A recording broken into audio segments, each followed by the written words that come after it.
एक बार एक छोटी सी बच्ची हाथ में मिट्टी की गुल्लक लेकर के भागती हुई एक दवाइयों की दुकान पर गई। वो काफी देर तक वहां पर खड़ी रही, लेकिन दुकानदार का ध्यान उसकी तरफ नहीं गया क्योंकि और भी बहुत सारे लोग खड़े हुए थे।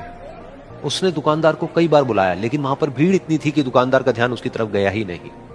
और फिर उस बच्ची को थोड़ा सा गुस्सा आया तो उसने अपनी मिट्टी की गुल्लक लेकर के वहीं काउंटर पर जोर से रख दी, जिसके बाद में जो दुकानदार था और जितने भी लोग खड़े थे वो सब उस बच्ची की तरफ देखने लग गए। और फिर उस दुकानदार ने उस बच्ची से पूछा, बेटे आपको क्या चाहिए? तो वो बड़े ही भोलेपन से बोली कि मुझे एक चमत्कार चाहिए।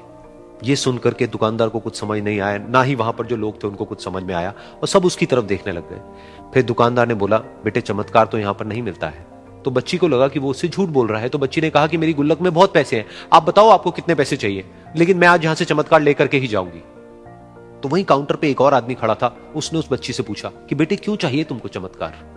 तब उस बच्ची ने अपनी कहानी बताई कि अभी कुछ दिन पहले मेरे भाई के सर में बहुत तेज दर्द हुआ, तो मेरे पापा मम्मी उसको हॉस्पिटल ले गए। उसके बाद कई दिन तक मेरा भाई घर नहीं आया।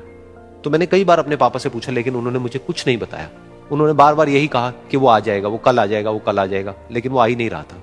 तो मैंने देखा कि मम्मी रो रही है, और पापा मम्मी को कह रहे थे कि उसकी दवाइयों के लिए और उसके इलाज के लिए जितने पैसे चाहिए उतने मेरे पास में नहीं है, अब उसको कोई चमत्कार ही बचा सकता है।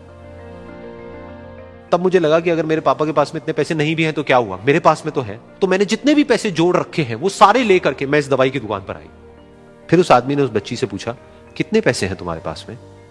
ये सुनते ही उस बच्ची ने अपनी गुल्लक उठाई, जमीन पर फेंकी और तोड़ दी, और पैसे गिनने लग गई। बाकी सब लोग खड़े होकर के उसको देख रहे थे। थोड़ी देर बाद उसने सारे पैसे अपने हाथ में इकट्ठे किए और बोली, मेरे पास में पूरे 19 रुपए हैं। वो जो आदमी वहां पर खड़ा था वो थोड़ा सा मुस्कुराया और बोला कि अरे तुम्हारे पास में तो पूरे पैसे हैं, इतने का ही तो आता है चमत्कार। ये सुनकर के वो बच्ची बहुत खुश हो गई और बोली कि चलो मैं आपको अपने पापा से मिलवाती हूं। बाद में पता लगा कि वो आदमी कोई आम आदमी नहीं था, बल्कि एक बहुत बड़ा न्यूरोसर्जन था, और उसने सिर्फ 19 रुपए में उसके भाई की सर्जरी करी, और कुछ ही दिन बाद वो ठीक होकर के घर वापस आ गया। फिर कुछ दिन बाद वो बच्ची, उसका भाई, उसके पापा, उसकी मम्मी चारों एक साथ बैठे हुए थे और बात कर रहे थे। तो उसकी मम्मी ने उसके पापा से पूछा कि अब तो बता दो ये चमत्कार आपने किया कैसे?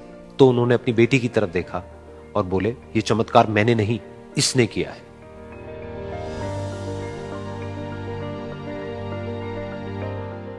तो यहां पर एक बहुत बड़ी बात है जो हम उस छोटी सी बच्ची से सीख सकते हैं कि जिंदगी में कभी कभी ऐसा होता है कि हमको कोई रास्ता नजर नहीं आ रहा होता है और हम लोग हिम्मत हार जाते हैं। तब हमारे अंदर एक बच्चा होता है जो कोशिश करने से कभी भी पीछे नहीं हटता है।